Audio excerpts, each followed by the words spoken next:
Welcome to Morthal, a quiet, quaint little town bordering vast marshlands and swamps. Today, we are on our way to Moorside Inn, a place to stop and rest before we continue on our adventure. Let's head over there. Stay a while. Let me know if there's anything I can help you with. I got nothing but time these days.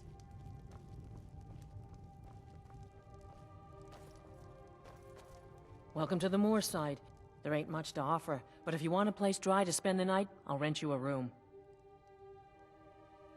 Hrogar's house? It burned down not too long ago. It's a real pity about his wife and kid. The screams woke half the town. Most folk won't go near it now for fear it's cursed. Hrogar claims it was a hearth fire. Some folks say Hrogar started it himself. That's what they say. See, he's living with Alva now.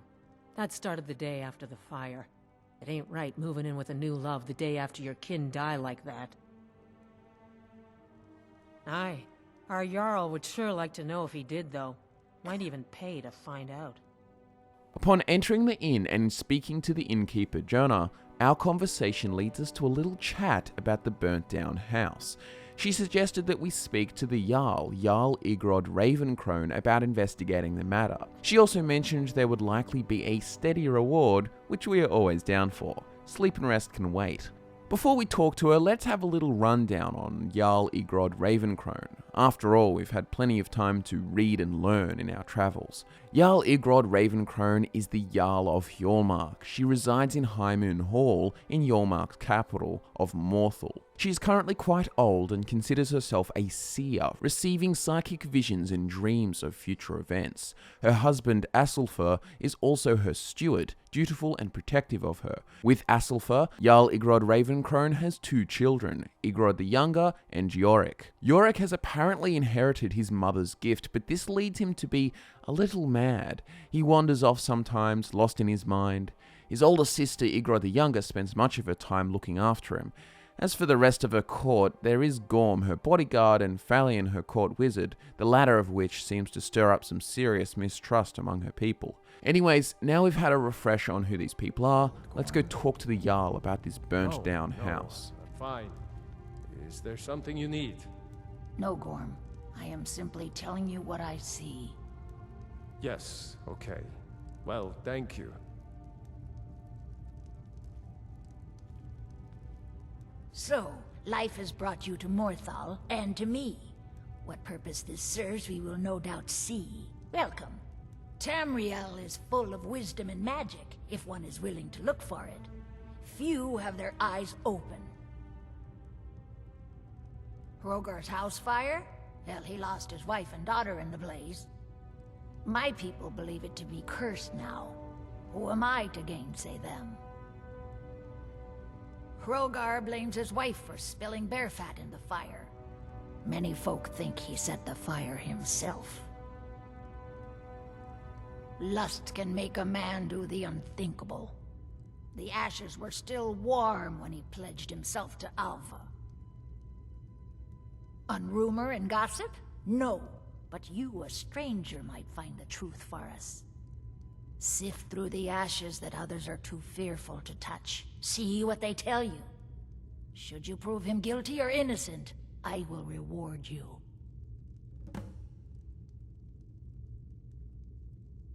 That which is unknown can create unease, even fear. It is to be expected. Some fear our new resident wizard. As they grow to know him, they will accept him. Time will prove me right. Hrogar's fate is in your So the hands. story is that Hrogar used to live in that house with his wife and his daughter Helgi. Various theories have arisen about the fire, but it was either an accident or intentionally set by Hrogar. After all, he did immediately take up with a new mistress, Alva. Many think it was he who did this in order to be with Alva, however, there is no evidence, hence Jarl Igrod Crone cannot punish him. Crone is gonna pay us a hefty fee if we get to the bottom of this, so let's start our investigation with the burnt house. Who's there? Is that you, Father? Helgi, but Father says I'm not supposed to talk to strangers. Are you a stranger?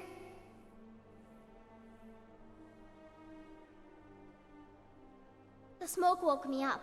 I was hot and I was scared, so I hid. Then it got cold and dark. I'm not scared anymore. But I'm lonely. Will you play with me? Okay, let's play hide and seek. You find me, and I'll tell you. We have to wait for nighttime, though.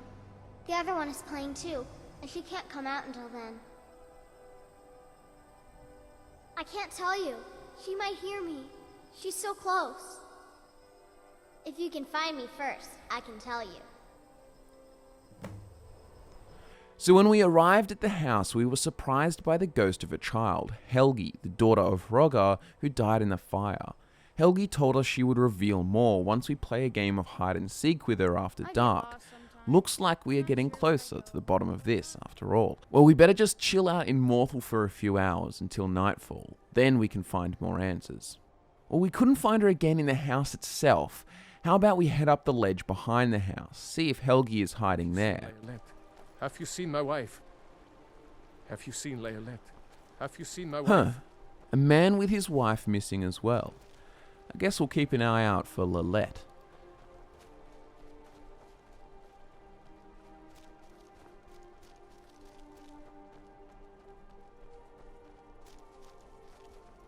Hey!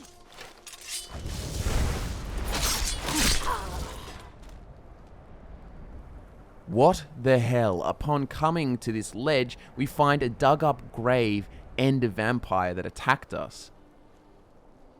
Leolette. She's dead. Ysmir's beard.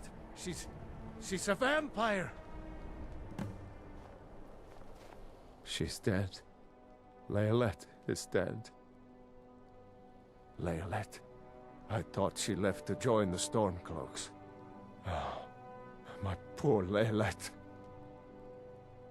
She began to spend a lot of time with Alva. Yet just a week before, she despised her. In fact, the night she disappeared, she was supposed to meet Alva. Alva told me later that she never showed up. I never got to tell her goodbye. You think Alva? But that means... Ye gods!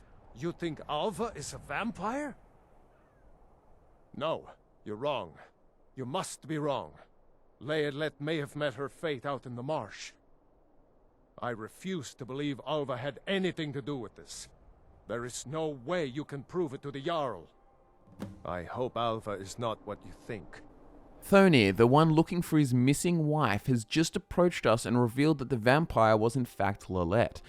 Thonir had thought she had gone off to join the Stormcloak Rebellion, but in fact she had been turned into a vampire.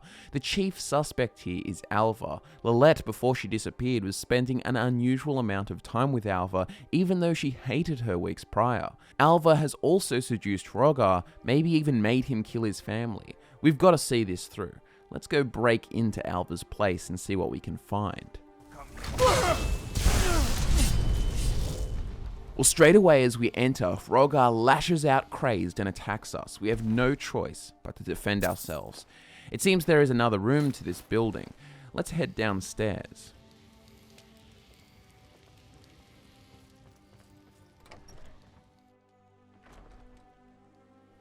Now, this is rather incriminating. A coffin and a journal. Let's see what it says. My life is dreary. Where is my prince come to rescue me? Where is my bold Nord warrior to sweep me off my feet? I met a man today when picking night flowers. He's exciting and exotic. We kissed in the moonlight. It was romantic. I'm going to see him again tonight. Now I understand the true colours of the night. Movarth has shown me the true black of night and the true red of blood. He has promised me a feast of blood if I do his bidding in Morthal. Hrogar was easy to seduce. Movarth said I should find a protector first, someone to watch over my coffin during the day. Hrogar is perfect. Leolette came to visit me tonight. She slaked my thirst. I've hidden her away to let her rise as my handmaiden. I've spread the rumor in town that she left to join the war. Fools. Movarth has confided his grand plan to me. I am to seduce the guardsmen one at a time and make them my slaves. Then he and the others from the Coven can descend upon Morthal and take the entire town. We won't kill them. They will become cattle for our thirst. An endless supply of blood, an entire town to protect us from the cursed sun. Hrogar's family is becoming inconvenient. I've told Lilette to kill them all, but make it look like an accident. Hrogar must be seen as innocent if he's going to be my protector. That little fool. Lilette burned Hrogar's family alive. I asked for an accident and she gave me a scandal. To make matters worse, she tried to turn his little girl Helgi, except Lilette couldn't even get that right. She killed the child and left the body to burn. Something is wrong with Lilette. She keeps talking about Helgi. I think her mind has snapped. She seems to think that the child can still be brought back to be her companion. There's a stranger in town, looking into the fire. I'll have to be careful. The journal has revealed everything. It explains Lilette and the fate of Hrogar's family and a plan for Alvat at the behest of Movarth, a master vampire, to make Morthal into a blood farm for their coven. We need to take this to the Jarl immediately. This also explains the grave that Lilette was digging up, the obsession with Helgi she had. Is Hrogar innocent or not?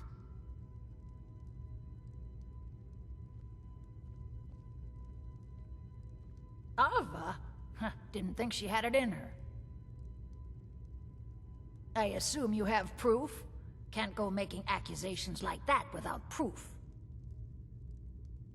So it's true, the traitorous bitch. Morthal owes you a debt. Here, you were promised a reward for solving the crime, but I need one more favor from you. Morthal is still in danger. The journal mentions Movarth, a master vampire I thought was destroyed a century ago. I'll gather together some able-bodied warriors to clean out Movarth's lair. They'll be waiting outside for you to lead them. So we have been rewarded but further asked to eliminate the vampire, Movarth, and his coven. I swear I've heard that name before. Ah yes, a book we have read before, Immortal Blood. Let's read it again. The moons and stars were hidden from sight, making that peculiar quiet night especially dark. The town guard had to carry torches to make their rounds, but the man who came to call at my chapel carried no light with him.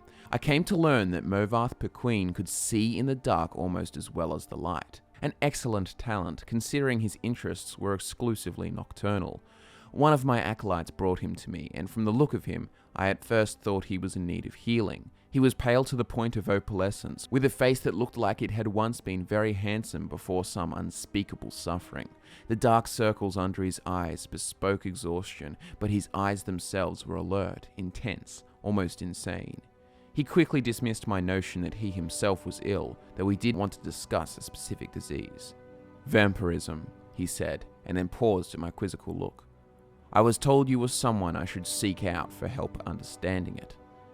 Who told you that? I asked with a smile. Ticinia Grey. I immediately remembered her, a brave, beautiful knight who had needed my assistance separating the fact from fiction on the subject of the vampire. It had been 2 years, and I had never heard whether my advice had proved effective. You've spoken to her? How is her ladyship? I asked. Dead, Movarth replied coldly, and then, responding to my shock, he added to perhaps soften the blow. She said your advice was invaluable, at least for the one vampire. When last I talked to her, she was tracking another. It killed her. Then the advice I gave her was not enough, I sighed. Why do you think it would be enough for you? I was a teacher once myself, years ago, he said. Not in a university, a trainer in the Fighters Guild. But I know that if a student doesn't ask the right questions, the teacher cannot be responsible for his failure. I intend to ask you the right questions.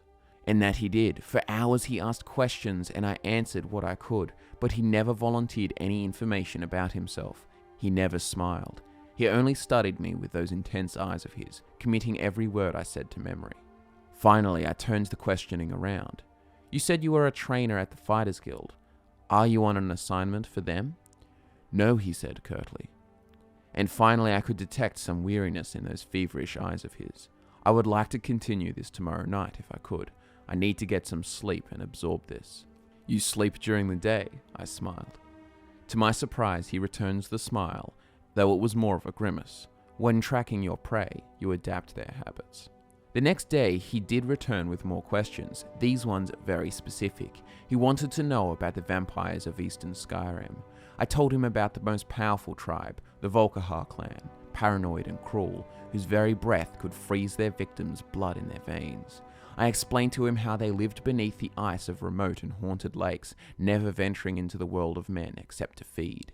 Movarth Pequeen listened carefully and asked more questions into the night until he was ready to leave. I will not see you for a few days, he said, but I will return and tell you how helpful your information has been. True to his word, the man returned to my chapel shortly after midnight 4 days later.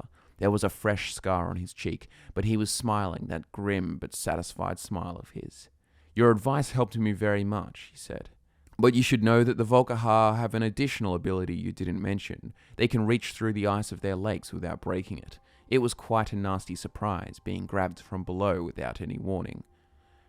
How remarkable, I said with a laugh, and terrifying. You're lucky you survived. I don't believe in luck. I believe in knowledge and training. Your information helped me, and my skill at melee combat sealed the bloodsucker's fate. I've never believed in weaponry of any kind. Too many unknowns. Even the best swordsmith has created a flawed blade. But you know what your body is capable of. I know I could land 1,000 blows without losing my balance, provided I get the first strike.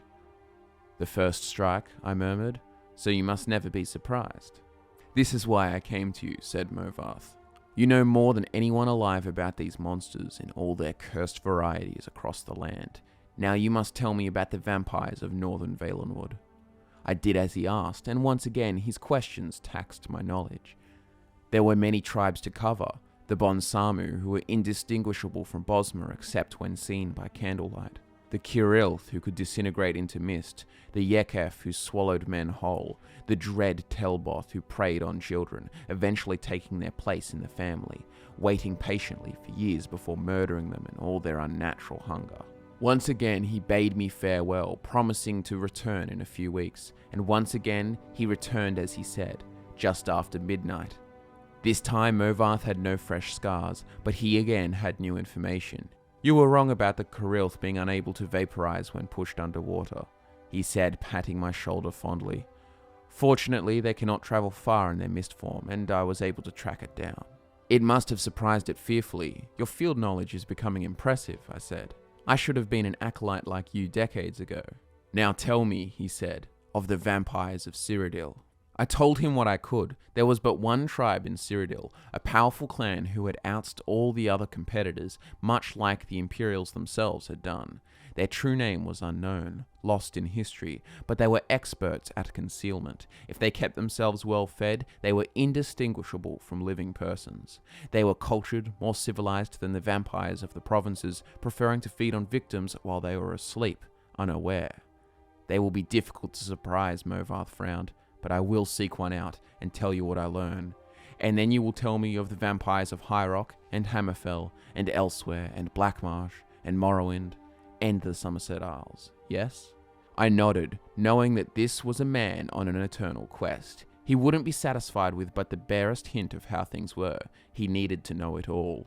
He did not return for a month, and on the night he did, I could see his frustration and despair, though there were no lights burning in my chapel.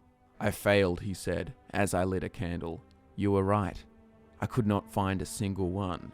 I brought the light up to my face and smiled. He was surprised, even stunned by the pallor of my flesh, the dark hunger in my ageless eyes, and the teeth.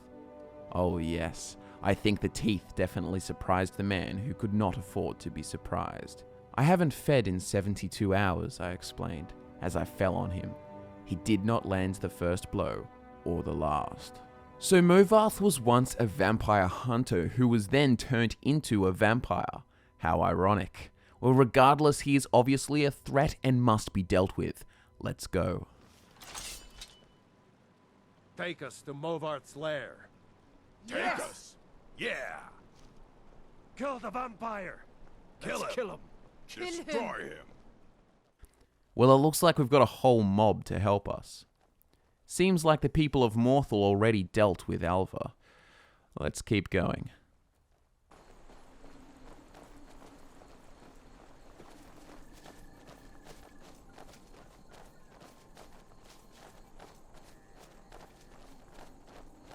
Oh, this place looks dangerous. Yeah, kinda scary too. Look, a cave. And it's full of An exciting vampires? place to venture if you know what you're doing. Cowards! We must kill the vampires. We have to make them pay.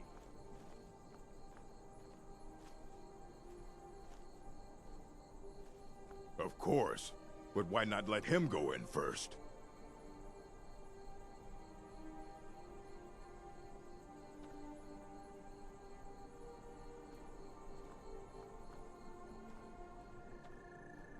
I'm just a poor man trying to make a living.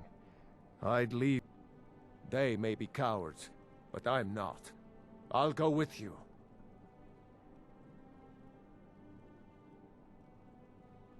I suppose you're right.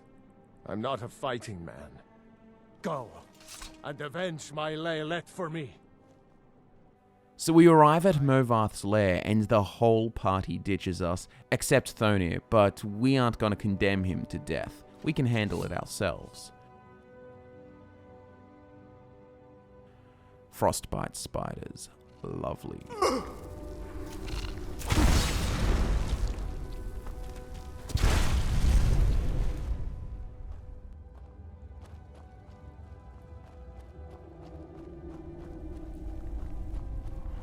Movarth has thralls guarding the entrance.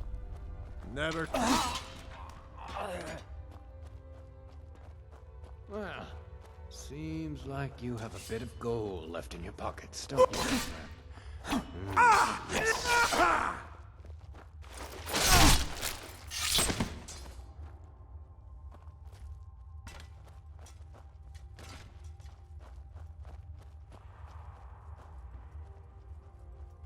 There he is, Movarth, sitting in his throne, the famed vampire hunter turned vampire master, from man to monster. It's time to end this.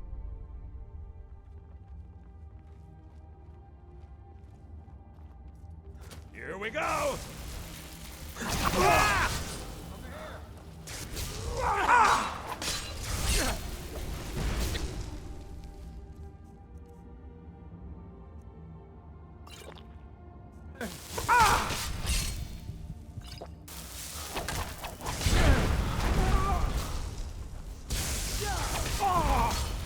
And you thought I was just a pretty face.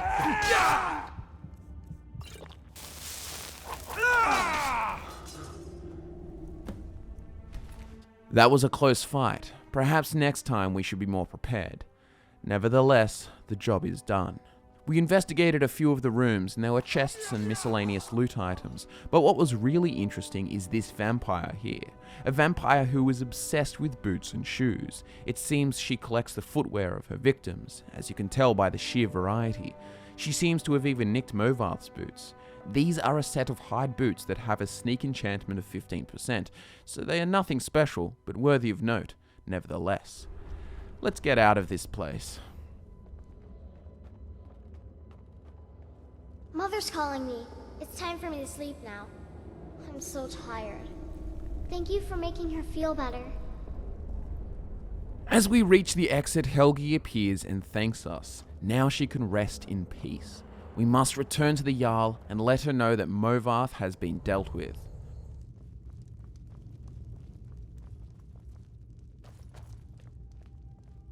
You look sick. I hope it's not contagious.